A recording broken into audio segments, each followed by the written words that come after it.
Hey, it's Susana Frioni here, and you are listening to Love, Sex, Desire, the podcast series helping you transform your relationships and your life. Today, we're delving into some hot topics: embodiment, erotic friction, deep intimacy, thriving partnerships, and rewilding yourself, thanks to my special guest, intimacy and sexuality expert Michaela Boehm. She's among the most gifted and in-demand teachers, speakers, and counselors across the globe.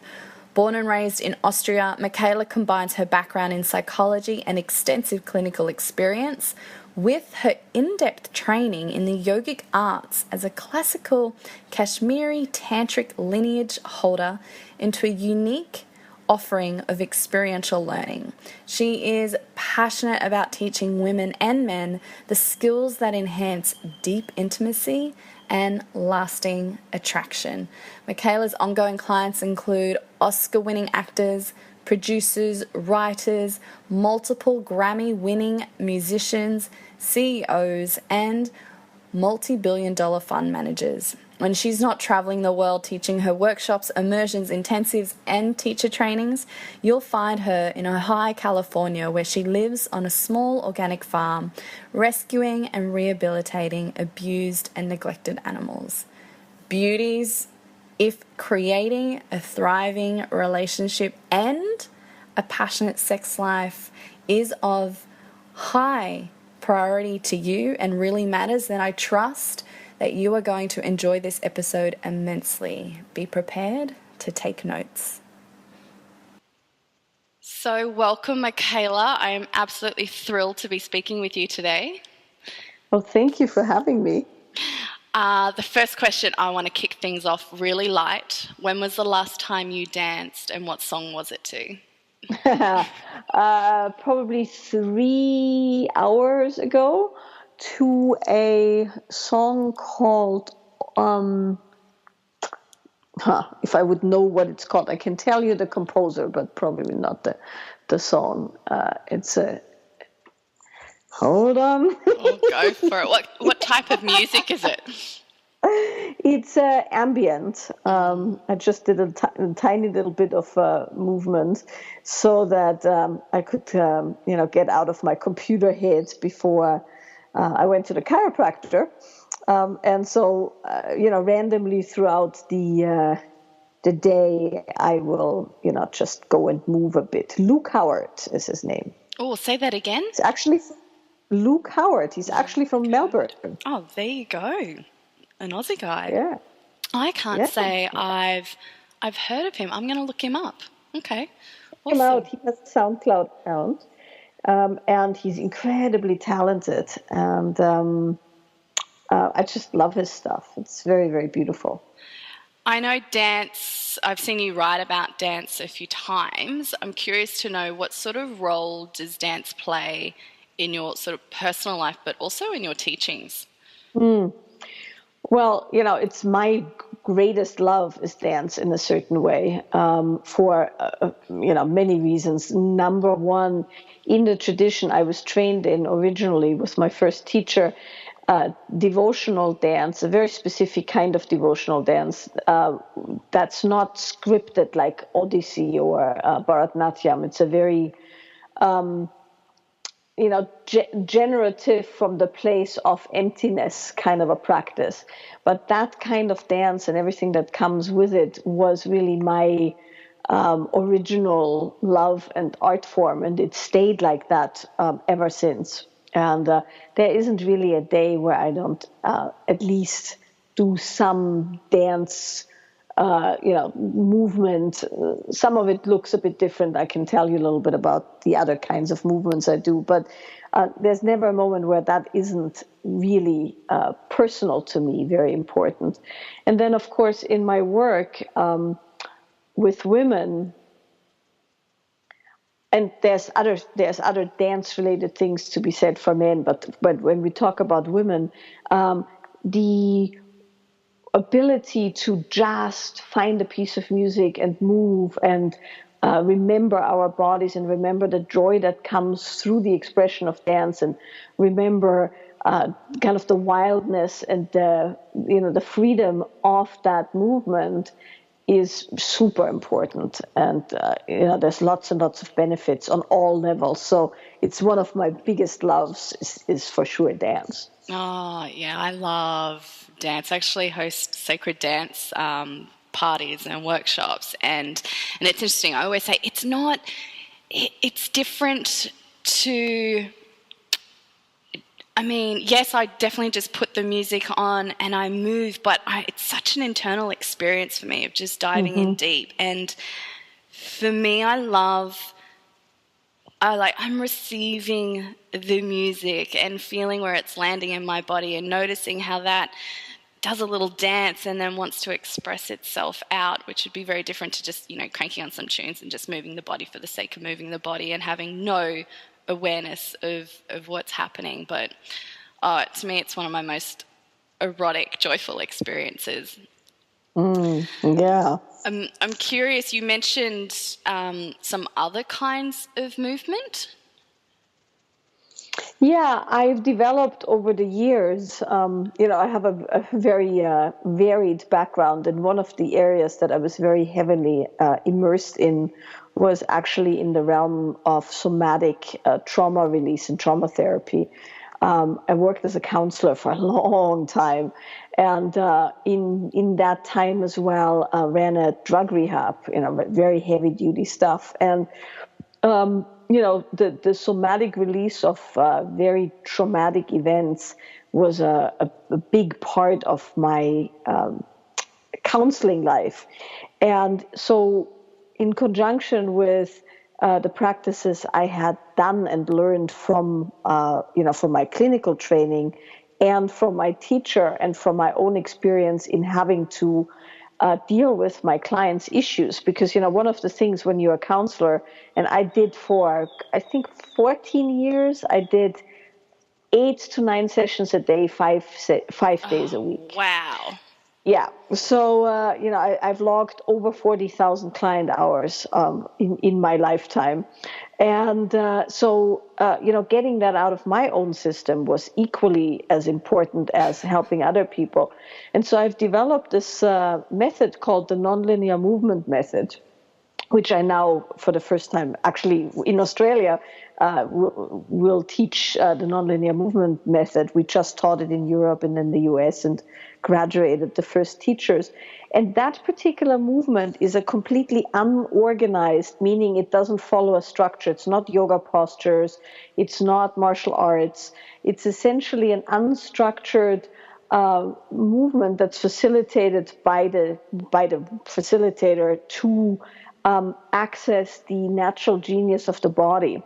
And it follows a certain kind of a thread where in a very gentle, non-force, non-pushing way, the body gets to unwind whatever it is. And you can use it for all kinds of different things. We have different categories that we teach it in, one of which is to become very intimate with what's happening inside of you, which is what you were describing when you're dancing, right? You're essentially expressing the intimate details, your inner life in your movement, and that's in itself just so valuable. And then you can use it for release. You can also use it to call things in.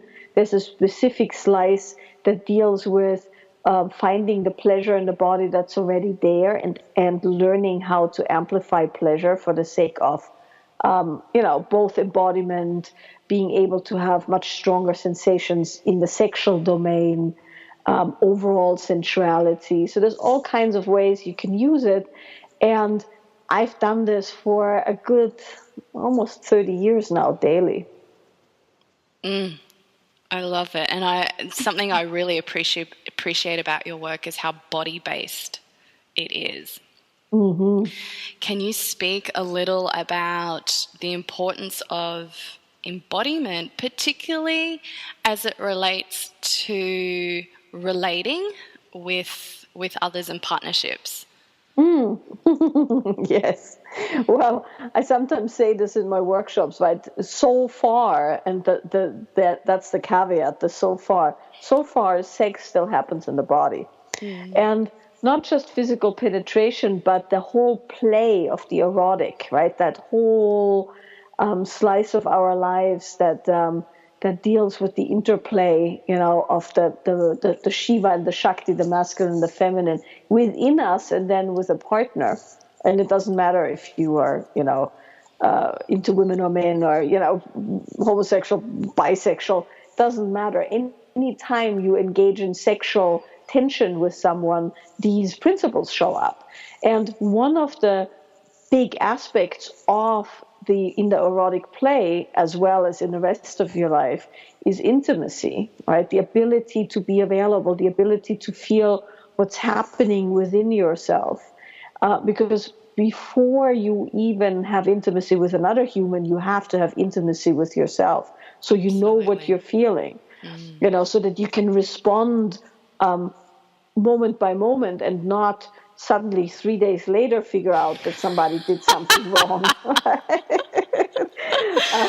Oh, yeah. And even that in itself is a process. Like sometimes, it's like, I need to remove myself from this situation for a moment before I hit that reactive button and gain clarity. But eventually, yes, it does become like a spontaneous, in the moment, responsive action.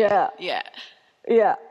And, that's then important for boundary setting. It's, of course, important for sexual response. And so how you get there is by being able to feel your body. And so embodiment, different people think of different things when they say embodiment, but embodiment is essentially the prerequisite for having any relationship with yourself and another human. And with that, there's, of course, also, I don't know exactly how to say that, the responsibility of caring for your body, right? It's not just that you want to use your body so you can be a better lover or a better human. There's also, as you become intimate through your body, with your body and with other people's bodies, there's a very deep care for that vessel, of course. Naturally, right? Yeah. It's not even you need to try to care for the body. That just happens instinctively. Exactly. Yeah. You've mentioned the words erotic play. I'm curious if you can elaborate a little bit more. And when you speak of, erotic is one of my favorite words. I'm curious for you, is it... some people really interchange the word erotic and sexual, but I'd love to hear, specifically, what are you talking about when you speak of erotic play, and how does it relate to the word sexual? Well, to me, in my particular tradition, the attraction, and the attraction in the sense of how two poles, attract, is called erotic friction or erotic tension, which I just think is a beautiful word, right? And erotic is certainly one of my favorite words. I have ecstatic and erotic. Yes. And I was going to say, I have noticed you use that hashtag erotic friction, which is something I wanted to ask you about as well. So I love that you're going there already. Yes. Erotic friction is how in my lineage we describe what other people call maybe, but it's much more complete than polarity. It's essentially the play, right? The divine play, so to speak, between the two poles, between the two opposites. And what's beautiful about erotic friction to me is that erotic friction is not relegated to a man and a woman, right? It's the interplay within us of our masculine and feminine. It's the interplay with nature of our masculine and nature's feminine, or however you want to slice it. And between two humans, it signifies the tension or friction, which creates, of course, the hotness that makes sex good. But not only sex, but the whole interaction that happens long before sex, right? The engagement, the flirting, so to speak, with the difference between two people, the enlivenment that comes from two people being very different, and that then creates the attraction. So you could probably replace erotic friction with sexual attraction, but to me that's incomplete, because the erotic friction to me signifies a much bigger playing field. And that is one of the first thing, oh, maybe not the first, but let's just say it's a big pain point for a lot of couples, particularly the longer they stay in relationship together. They really, let's say, dampen the fire. Yes. What are some ways for them to cultivate or ignite this erotic friction? Well, the thing to understand, that this is something that happens a lot, as far as people getting very confused. The thing to understand is that what makes a relationship good is not what makes sex good. And that's one of the toughest things for people to deal with, because, of course, suddenly here you are in a relationship, and you'd like for it to be sexy. And in the beginning it's sexy, but then it no longer is. So one of the reasons for that is that relationship is built on sameness. So in all, not only romantic relationship, but all relationship, right? So we were, before you started recording, we were just talking about chickens, right? So we can immediately have similarities and similar experiences and similar preferences based on our love for chickens, right? So that creates immediate relationship, and with that a certain kind of a resonance and an agreement and a well-being, right? So that's what creates relationship. So when two people meet, how they usually get to know each other is they talk about things till they find similarities. And then, of course, it's like, oh, I like sushi, you like sushi, it's that, I mean, this is a very silly example, but you tend to want to be in relationship with people whom you have a lot in common with. And this is true for friendships, business relationships, all of that, but it's certainly true for romantic relationships. So when people first meet, it's very, very exciting, because you get to know each other and you get to really feel the differences, and you can feel where you have sameness. But it's fresh and it's new and it's exciting, and you don't know the other person, you don't know their body, and you don't know everything about them. And so it's really, really exciting, and the sex is usually great. Then you start creating a lot of sameness. Maybe you spend a lot of time together. You watch the same TV show together. You hang out on the sofa together, holding hands, eating the popcorn. Whatever you wanna imagine there. You do a lot of things the same, and the more you do things the same, the better your relationship gets, but the worse the sex gets, or the more boring the sex gets. And so when people have relationship problems, what is considered a relationship problem in my book is when you are not agreeing. So communication issues around money, issues around whatever, food, religion, how to raise the children, those kind of things. When you have issues around sameness, those are relationship issues. When you have issues around sexual attraction, they are not relationship issues, and that's where it gets tricky. Because often people go to a couples counselor because they no longer want to have sex that often. The sex has gotten kind of boring, they're very loving, but it's just not that exciting anymore. And then most relationship counselors, not all of them, but many of them, go, well, you just need to spend more time together, have date nights, spend 15 minutes doing some non-sexual touch, exchange ideas. And those are all relationship tips, but they're not sex tips. And the reason for that being, and this is where the erotic friction comes in, that in order for there to be erotic friction or attraction, people have to be different. And the more different they are, the better and hotter the sex, because the more friction. But of course, that means you don't necessarily get along that great in that moment because you're very different.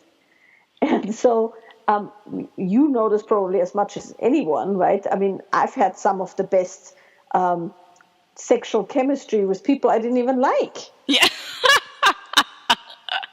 Right? And that's Why? intoxicating. And that's intoxicating, exactly. When you're in your 20s, I mean, there's all kinds of, well, maybe for some people later, but for me, it was in my 20s.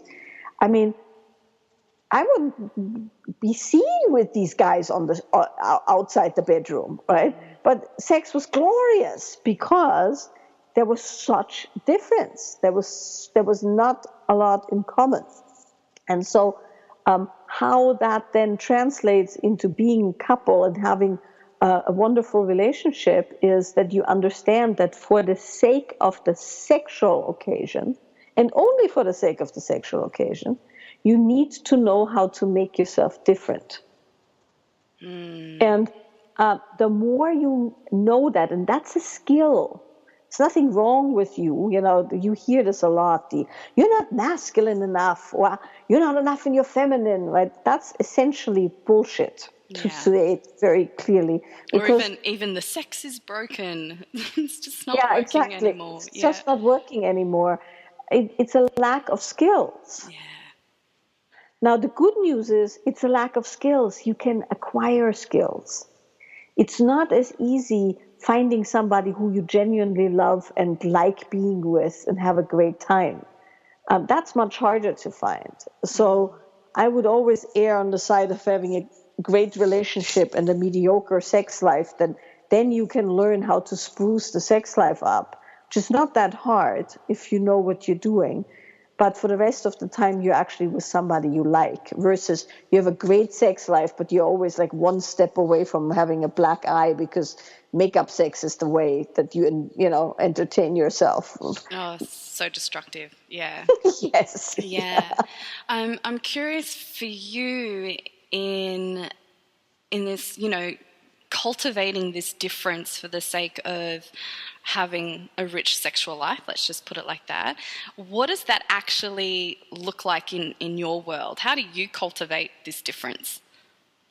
Well, for me, it's fairly easy because I barely ever see my husband. So, meaning I travel a lot. Yeah. And so I'm gone for long stretches of time. And also, we don't live together. He lives on the same property, but separate from me. And so we have separate rooms, separate interests. I have my little writing shed where I disappear to. And so we don't actually have to see each other, and we don't have children. So that also makes life a lot easier in the sense of when you have children, you have to put everything else aside for a while and cultivate the relationship for the sake of the children, right? And there's not that much time to learn the skills for the other things. It can be done, though, because it's pretty simple. But if you ask me, I have it fairly easy because I'm not having a day-to-day lifestyle. Mm-hmm. I'm not doing the same thing, twice in a week. So to me, it feels fairly straightforward because of that. However, I've been married. Yes, Sunday was actually my wedding anniversary. So I've been married for 13 years and been with my husband for 16, I think. So I have had, like anyone else in a relationship, huge up and downs. Yeah. Where I had to really, really work on even wanting to be in the same room, right? And for not because there was anything wrong, but simply because sometimes you go through extreme phases of exploration or growth or contraction or things of that nature. And so how I cultivate that in my relationship is that I do a lot of things that bring me back into what's native to me, which is a very kind of playful and incredibly susceptible to beauty and nature and animals and fabrics and colors and gardening and arranging flowers and things like that, that's what really, really lights me up. So, but that's of course not where I live when I teach all the time, right? So I've made it a point to surround myself and cultivate the kind of life where that's my go-to, and it softens me, and then that makes me available. It's, as people are listening, they might be finding having that much space is like a radical concept. Yes. And, Yes. is that how it's always been for you, or has it evolved No. over time? No, Yeah. no. And that's why I'm saying, when you ask, because you asked specifically, how do you do it? I'm in a very privileged position because of the way I live, and it hasn't always been like that. Meaning, we shared a regular house in West Hollywood with two bedrooms and the bathroom and a kitchen. And in those times, but even in those times, we had separate bedrooms, and we didn't sleep in separate bedrooms necessarily all the time. But I had all my things exactly the way I wanted them. It was like this riot of color and texture, while my husband's room looked pretty zen-like, and it was all brown and white and sparse. So when you ask me how can people do it who are married, having children, all of those kind of things, it's simply creating a tiny little bit of time away from each other. And it typically doesn't take much. I mean, most people I work with, it's so radical for them to essentially take a little bit of time for themselves, meaning somebody goes and takes a bath by themselves, or somebody goes and takes a walk by themselves, or they spend an evening out without their partner with friends, right? Same-sex friends is often very nourishing, girlfriends or an evening with the guys. These kind of things where you go out and you spend time away and you cultivate a bit of a difference again. Because you know how it goes when you've been home all week, let's say, and every evening, you both come home and then you talk about the day and then you talk about logistics and then you're tired and you eat on the sofa in front of the TV. It doesn't take that much to bring in something new, and something new could be as simple as you go out with some friends, you hear different things, you get different input, you see different stuff, you eat something different, right? And then you come back home, you're a slightly renewed human, and as such you have a much stronger chance of creating that erotic friction. Yeah, I think and again, I just want to reiterate how it's a skill. That is all it is. It's easy to cultivate Really? with practice. Yes. So for anyone listening, you're not defective in any way. It doesn't mean the end of your relationship. But just like anything, apply yourself to learn these new skills.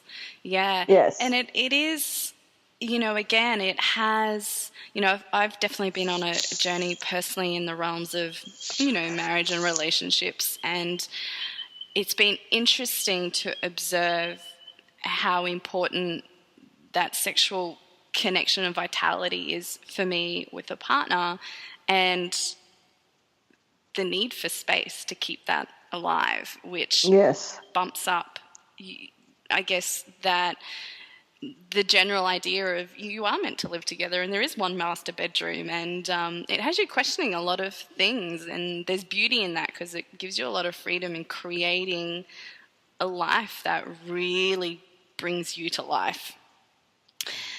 Yes. Yeah. And then, I love how you reiterated it's just a skill, because that statement, of course, takes a lot of the pressure and the stress out of it too. It's like when and this brings us back to why is embodiment so important. The thing is, when you do one thing all day, every day, that is what your muscles will do.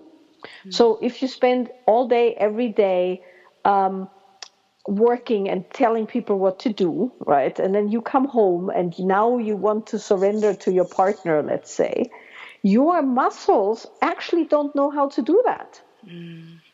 And that's not a deficiency. It doesn't make you less feminine or less of a woman or less of a human being. It just means you don't have the actual physical skills anymore. Now you've had them, so it's easy to get them back. It's like driving a bike or something. But it's important to know that this isn't some character defect. It's just that whatever we do is what builds our bodies, our nervous system, our muscular responses, our habitual patterns. So it really is as simple as cultivating those patterns that you want to be able to access when you want to have relationship and erotic connection and sex. Yeah. Michaela, I'm so curious in terms of intimacy. Like, I can see this is something that you're really passionate about teaching. Like, how did this all begin for you? What was the catalyst of this journey? That's a good question. Um, Well, I think for me it really started in a very it didn't start in a direct way. How it really started, and I've said this before in interviews because it's really the beginning of the story, was that I read a book that was given to me by my father's godfather, actually. And that book essentially was my access to spirituality, let's say, so to speak. It was The Mists of Avalon. And I was 12, right? I knew nothing about sex or, I knew nothing about anything really with 12. And in that book, there was a whole mentioning, because the early Celtic practices, so to speak, are very similar to the tantric practices, and it's said that the Celts actually moved to India all the way, and it comes from there. But I mean, those are theories. But I had such a strong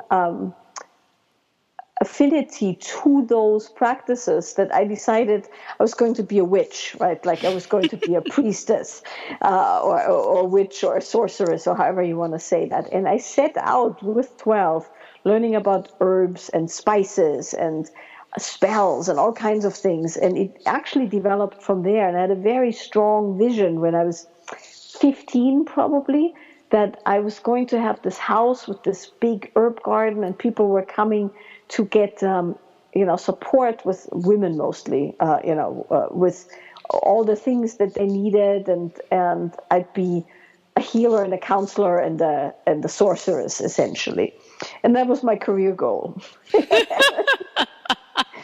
Love But it. I'm also a good Austrian girl, so the closest to those kind of things on the level of education was for me to become a doctor, I thought. So I took a few detours, then went into psychology very heavily and very, very intensely, but at the same time had this tantric teacher and had a teacher who taught me about herb lore and mixing potions and stuff like that. So I had this secret life and the public life. And in the public life, I did a lot of very academic, very full-on studies. And on the secret life, I was immersed in all this, shamanic, tantric, and Celtic stuff. And somewhere around 17, 18, I realized that the woman who taught me was actually very well versed in the whole, in the sexual domain. And I just developed such a strong interest in that whole field and in the field of erotic fiction and relationship. And then, of course, I became a relationship counselor and, and so on and so on. And so finally, here we are. I'm turning 50 this year, and I've spent pretty much the last 30 years, heavy duty involved in both counseling people, in my own explorations, in the whole tantric exploration of making everything sacred, right? I mean, absolutely everything sacred. To me, that's super, super important, that you don't have, some kind of spiritual life and then you hate the rest of your life, or you think that, I don't know, scraping out the chicken shit is less holy than, lighting candles and waving incense. So when you ask me how did it all start, it started with a book, and in the book there was a specific description of a tantric practice.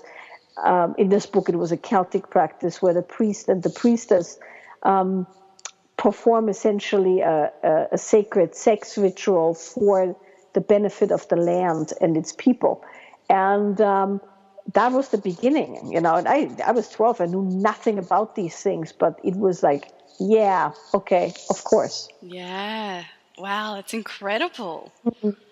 Incredible. And speaking of books, I saw on your Instagram your very first book is to be published next year. Yes, June 2018. Very I'm exciting. super excited about it. Yes. It's been a long time in the making because, I've had this material in me for so long, but because I travel so extensively, it's not that easy to write. But I have managed and am continuing to manage, and I'm really, really just so happy to putting all of this out. And The Wild Woman's Way, is that correct? Is that, Yes. yeah. And is that sort of like the bulk of your work, or is that really just the beginning? Things that all fit together in some odd ways. And my women's work is all geared around this particular body of work, The Wild Woman's Way, which has to do with essentially finding your own expression of the feminine and your own expression of who you are as a woman, which is not the same as the feminine, but and then finding the parts of you that are not, that can be expressed without the conditioning of your upbringing, society, beliefs, so that part of who you truly are, where when it comes out, it just lights you up and it makes you happy from such a deep place of expression that it, of course, influences the way you express sexually, as a human, creatively. And that's a big part of what I do is, working with women on embodiment and finding their individual expression. And also, a lot of education on why are things the way we are, the way they are, right? Because a lot of women don't know, for instance, why they don't have much desire, or why they're why their relationships go the way they go. So this particular book will be all about that. And I teach Wild Woman's Way workshops as well, which are the practical application of all these things. And so that's the book and woman's aspect of my work. But I also do all the work around the erotic friction. And I also do something completely different, which fits in with this, but in an odd way. I work with very, very high performers, so movie stars, musicians, billion-dollar hedge fund managers, family offices, those kind of things, on the challenges that come with being that high profile or that high performance, which has all to do with energy output. And it's essentially yogic principles that make people that successful. And so when people are that successful, the fine tuning of those energy circuits is something that I tremendously enjoy. And it fits in with the sexual stuff and the women's stuff insofar that it all comes from the same source. Speaking of a high profile or high caliber, or even just, high achieving people, particularly with women, it seems very common these days that they're the ones who seem to be struggling immensely in the realm of relationships, whether it is they're in existing relationships or marriages and behind closed doors, they're a deep source of pain because so much has shifted, or they're really struggling just to even have a relationship, to attract that relationship. Can you speak to both of those for a moment? Yes. Well, a lot of the book is exactly about that, because that's what I mean with education on why are things the way they are, right? So I said this a little bit earlier. When you spend most of your life in your head with your body parked somewhere, right, because you're working, or you're getting things done, or you have to run errands, or, all of those things that are doing things, your body becomes habituated to the doing pattern. And the doing pattern in the body means that the energy gets essentially gathered in the midline, in the core, and then squeezed upwards towards the thinking and doing aspect. And often people say that's the masculine, but that's not entirely true, because it's just a physiological phenomenon, right? You have to do a certain thing. If you want to get up right now, you have to gather, right, your energy, and you have to squeeze it in a certain way that allows you to, and squeeze your muscles in a certain way that make you go up and forward. But so energetically, what that means is the energy goes up, and it pools in the neck and shoulders and head, and then you get like the tight jaw and the headaches and all of that. Well, when that's your habitual way of being, then by the very nature, you're not very sexually, sensually alive, because that happens down in the pelvis and in the belly.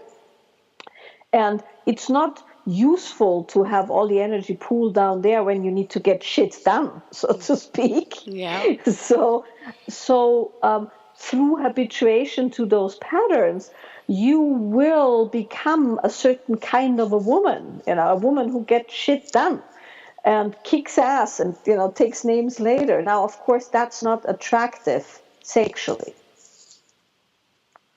It's only attractive sexually to guys who essentially don't have that.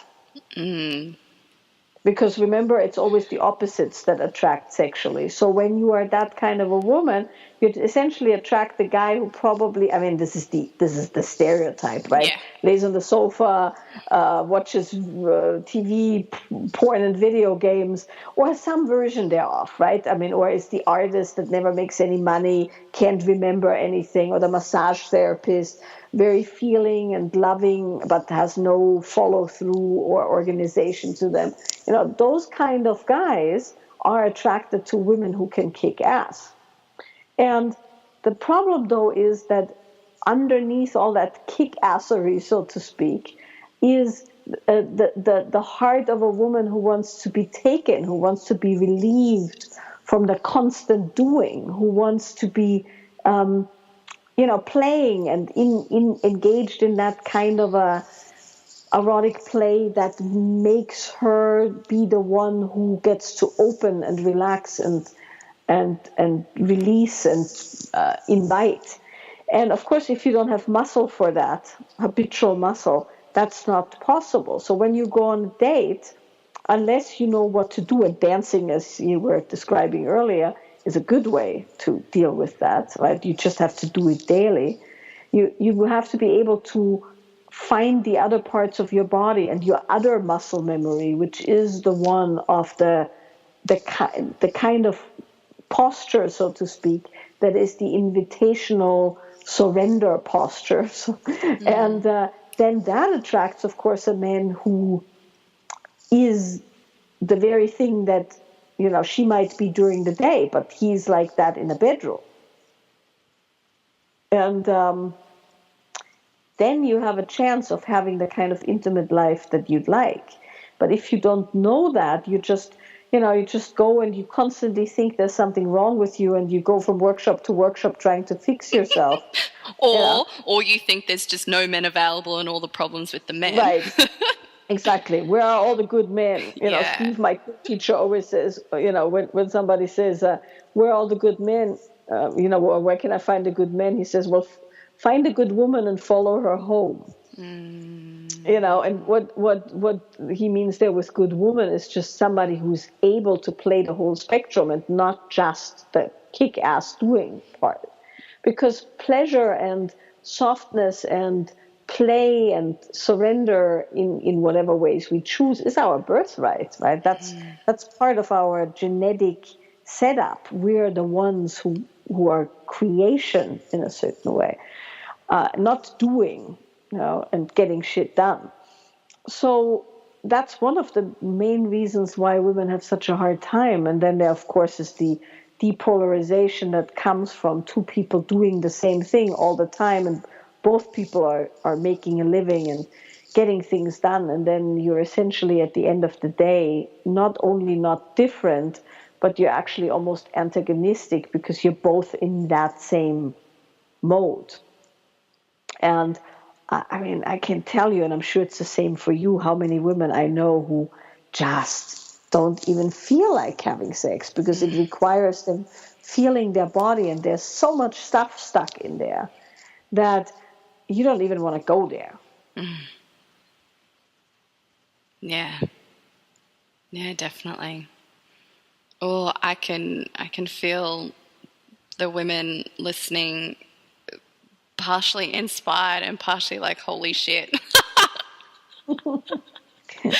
But it is, I think, if your desire is to have a thriving, nourishing partnership, then it is totally worth investing in this arena and actually, I think it's a word you use, like rewilding. Is that with your wild woman? So I feel like I saw that on your website somewhere. Yes. Yeah. Well, rewilding is one way of putting it, because the wild woman, I was Jungian trained to begin with, and it's one of those archetypal things but what you're looking at is not crazy, eyes bugging out, foam at the mouth woman, even though that can also happen, but it's wild as in connected to nature, connected to your original way of expressing, your authentic way of expressing, you could say. Yeah. So the rewilding is essentially a stripping away of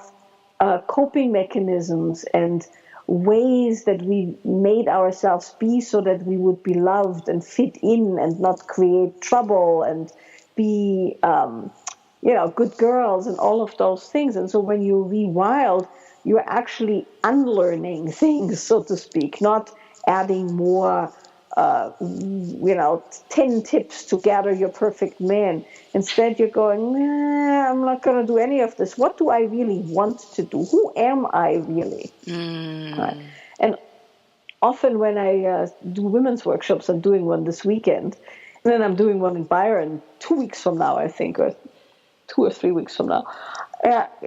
Sometimes I ask, who are you when no one's watching? Right? And sometimes women just go, shit. Right? And when you start there with who are you when no one's watching? Now, who are you when nothing is required from you? Then that's like the beginning of a thread that you can unravel all the way to the core. And, you were saying women listening, and I was like, oh, shit. It's actually a lot less work than all the other like things that you do to somehow manage, because it simply requires a certain kind of relaxation, stripping away. And there's practices you can do that will take 5-10 minutes a day, max, that over time will make a huge difference. So I'd love to wrap up if we can give that woman 2 or 3 practices that would help her do that. What would they be? Well, they're so simple that most people don't do them because they don't think that they're that they're useful, right? Because often it needs to be complicated. Mm-hmm. But what it is the cumulative effect on the nervous system, or on your pattern system, however you want to say that. So my top 3, so to speak, that I do religiously, it's the thing that keeps me sane, is I have a bath every evening. And if for whatever reason we are somewhere where we're not having a bathtub, which very rarely happens because I usually make sure we have one, but if then I'll have a shower and I move in the shower, like I wiggle around in the shower, or I do my nonlinear movement in the shower. But a bath, no reading of Facebook or Instagram or whatever in the bath, just a bath. The second one is what you referred to in the beginning, pick a song a day, dance to it. Now, that's like a 3 to 5 minute commitment. And the third one is get with nature in some form or fashion, even if it's just a flower on your desk or your feet in the grass on the lunch break or something of that nature. And if you can do one of those a day, little and often much more important than big stretches, right? Everybody can go to a weekend workshop, then you're all lit up and it's amazing, and then 3 weeks later it's all gone because it's the constant habituating of your nervous system to a new way of feeling and being and thinking. So even 3 minutes a day, within, I'd say, a month, you can tell the difference. Yeah. But you'll have to stick with it. Consistency, and as you said, it's a habitual in creating new habits in your body. Yeah. And the nervous system, I think it's a huge, it's something I'm definitely diving into more of these days, particularly even with some chiropractic work, NSA they call it, network spinal analysis, and just learning more our poor nervous systems. That's all I want to say about that. Yes. Michaela, thank you so much. Is there any last words you want to say before we tell people where they can find you? No, this was great. Thank you so much. I definitely can say, since you are in Australia, I'm really, really looking forward to coming back. I have a total Australian love affair going on, in the way that I don't know why. The birds alone give me so much pleasure. I'm just coming for the birds. Oh, awesome. And the vegetation. So I'm very much looking forward coming back. I'm coming now in May and then again in October. So it's pretty exciting. Awesome. Well, for anybody who wants to learn more about you, where can they find you online? You're probably going to post my website. My name is a little bit of a handful, but it's Michaela Boehm. So MichaelaBoehm.com. That's the easiest way to find me. And on my homepage, there's a link to whatever is my current SoundCloud posting. And then on SoundCloud, there's about 50 plus hours of free material. Excerpts from lectures and workshops and interviews and podcasts and poetry and all kinds of stuff. So there's a lot of free resource there, some of it very detailed. Awesome. Yeah, I'll definitely include all the links on my website as well. Michaela, thank you so much. Thank you, Susana. I hope we get to meet in person at some point. Absolutely.